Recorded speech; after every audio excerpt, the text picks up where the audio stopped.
Cinderella की कहानी बहुत पुरानी बात है। कहीं दूर देश में सिंड्रेला नाम की सुंदर लड़की रहती थी। सुंदर होने के साथ साथ सिंड्रेला बहुत समझदार और दयालु भी थी। सिंड्रेला की मां बचपन में ही गुजर गई थी। मां के गुजरने के बाद सिंड्रेला के पिता ने दूसरी शादी कर ली थी। अब वह अपने पिता, सौतेली मां और 2 सौतेली बहनों के साथ रहा करती थी। सौतेली मां और बहनों को सिंड्रेला बिल्कुल पसंद नहीं थी। उसकी सुंदरता और समझदारी से वे तीनों हमेशा जलती थीं, क्योंकि उसकी दोनों सौतेली बहनों के पास न अच्छी शक्ल थी और न ही अक्ल। एक दिन की बात है, सिंड्रेला के पिता को किसी काम के लिए बाहर जाना पड़ा। पीछे से सौतेली मां ने सिंड्रेला के साथ बुरा बर्ताव करना शुरू कर दिया। सबसे पहले तो उसने सिंड्रेला की खूबसूरत पोशाक उतरवा ली और उसे नौकरानियों वाले कपड़े पहनवा दिए। इसके बाद उन तीनों ने सिंड्रेला के साथ नौकरानी जैसा बर्ताव करना शुरू कर दिया। वो उससे खाना बनवाते, घर की सफाई करवाते, कपड़े बर्तन धुलवाते और घर के बाकी सारे काम करवाते। यहां तक कि उन तीनों ने सिंड्रेला का कमरा भी ले लिया और उसे स्टोर रूम में रहने के लिए कह दिया। बेचारी सिंड्रेला के पास उनकी बात मानने के अलावा कोई चारा नहीं था। आसपास के पेड़ पर रहने वाले पंछी और स्टोर रूम के चूहों के अलावा सिंड्रेला का और कोई दोस्त नहीं था। वह दिन भर काम करती और रात में अपने दोस्तों से बात करते करते सो जाया करती थी। जिस देश में सिंड्रेला रहती थी, एक दिन वहां के राजा के सिपाहियों ने बाजार में घोषणा की कि राजकुमार की शादी के लिए राजा ने महल में एक समारोह का आयोजन करवाया है। इस समारोह के लिए उन्होंने नगर की विवाह योग्य सभी लड़कियों को आमंत्रित किया है। सिंड्रेला की बहनों ने जैसे ही यह घोषणा सुनी, वे दोनों दौड़ती हुई अपनी मां के पास पहुंची और उन्हें सारी बात बताई। उनकी मां ने कहा कि इस समारोह में सबसे सुंदर तुम दोनों ही लगोगी। राजकुमार का विवाह तुम दोनों में से किसी एक के अलावा किसी और के साथ नहीं होगा। इस बात को सिंड्रेला ने भी सुना और उसके मन में भी समारोह में जाने की इच्छा हुई, लेकिन इस बारे में अपनी सौतेली मां से बात करने में उसे बहुत डर लग रहा था। उसकी सौतेली मां और बहनें समारोह में जाने की तैयारी करने लगीं।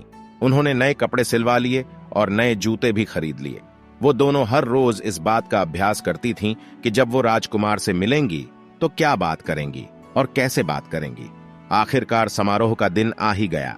दोनों बहनें समारोह में जाने के लिए बहुत उत्साहित थीं। उन दोनों ने सुबह से ही समारोह में जाने की तैयारी शुरू कर दी थी।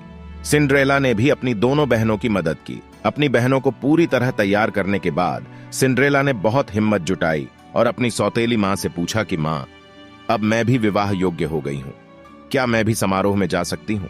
यह सुनकर वे तीनों जोर जोर से हंसने लगीं और कहा, राजकुमार को अपने लिए पत्नी चाहिए, नौकरानी नहीं। यह कहकर वो तीनों वहां से चली गईं। उनके जाने के बाद सिंड्रेला बहुत उदास हो गई और रोने लगी। तभी उसके सामने एक तेज रोशनी आई, जिसमें से एक परी निकली।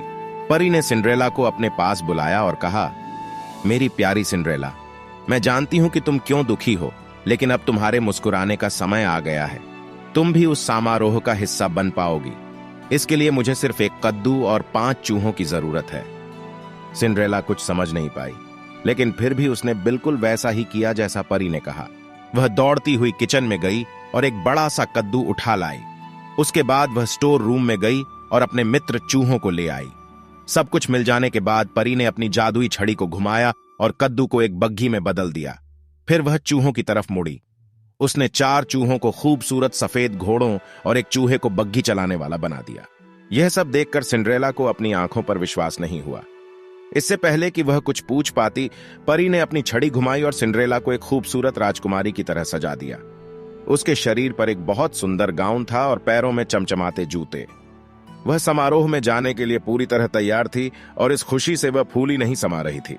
परी ने सिंड्रेला से कहा, अब तुम समारोह में जाने के लिए पूरी तरह तैयार हो, लेकिन ध्यान रखना, रात को 12 बजे से पहले तुम्हें घर पहुंचना होगा, क्योंकि 12 बजे के बाद जादू का असर खत्म हो जाएगा और तुम अपने असली रूप में आ जाओगी। सिंड्रेला ने परी को धन्यवाद कहा और बग्घी में बैठकर महल की ओर निकल पड़ी। जैसे ही सिंड्रेला महल पहुंची, सबकी नजर उस पर आ टिकी। उसकी सौतेली मां और बहनें भी वहीं थीं, लेकिन वह इतनी खूबसूरत लग रही थी कि वे तीनों भी उसे पहचान नहीं पाए। तभी सिंड्रेला ने देखा कि राजकुमार सीढ़ियों से उतरते हुए नीचे आ रहे हैं। सब लोग उनकी तरफ देखने लगे। जैसे ही राजकुमार की नजर सिंड्रेला पर पड़ी, वे उसे देखते ही रह गए। समारोह में मौजूद सभी राजकुमारियों के पास न जाकर राजकुमार सीधे सिंड्रेला के पास आए और अपना हाथ उसकी ओर बढ़ाते हुए कहा कि राजकुमारी, क्या आप मेरे साथ डांस करना पसंद करेंगी? सिंड्रेला ने शर्माते हुए अपना हाथ राजकुमार के हाथ में दे दिया और दोनों डांस करने लगे। सिंड्रेला राजकुमार के साथ डांस करते करते इतना खो गई कि उसे समय का ध्यान ही नहीं रहा। तभी अचानक उसकी नजर दीवार पर लगी घड़ी पर गई। 12 बजने वाले थे और सिंड्रेला को परी की बात याद आ गई। परी की चेतावनी याद आते ही वह घबरा गई और राजकुमार को वहीं छोड़कर भाग गई। सिंड्रेला को इस तरह अचानक भागता देख राजकुमार उसके पीछे पीछे दौड़े। हड़बड़ी में दौड़ने की वजह से सिंड्रेला का एक जूता निकल गया और महल के बाग में ही छूट गया। वह फटाफट अपनी बग्गी में बैठी और घर को लौट गई। जब उसे ढूंढते हुए राजकुमार बाहर आए तो उन्हें बाग में सिंड्रेला का जूता मिला। यह देखकर राजकुमार दुखी हो गए और सोचा कि वह सिंड्रेला को ढूंढकर ही रहेंगे। अगले दिन राजकुमार ने अपने सिपाहियों को बुलाया और उन्हें जूता थमाते हुए कहा कि शहर के हर घर में जाओ और समारोह में आई हर लड़की को यह जूता पहनाकर देखो। जिसके भी पैर में यह जूता आ जाए उसे यहां ले आओ। सिपाहियों ने बिल्कुल ऐसा ही किया। वे शहर के हर घर में गए और समारोह में आई हर लड़की को जूता पहनाकर देखा। किसी को जूता छोटा पड़ रहा था और किसी को बड़ा। सारा शहर घूमने के बाद आखिर में सिपाही सिंड्रेला के घर पहुंचे। जैसे ही सिंड्रेला ने सिपाहियों को देखा तो वह समझ गई कि ये राजकुमार के कहने पर आए हैं और वह खुशी से दरवाजे की तरफ दौड़ी। उसी समय उसकी सौतेली मां ने उसका रास्ता रोक लिया। सौतेली मां ने सिंड्रेला से पूछा, तुम कहां चली? सिपाही उस लड़की के लिए आए हैं जो कल रात समारोह में थी। तुम तो कल आई ही नहीं थी, तो तुम नीचे जाकर क्या करोगी? ऐसा कहकर उन्होंने सिंड्रेला को स्टोर रूम में बंद कर दिया और चाबी अपनी जेब में रख ली।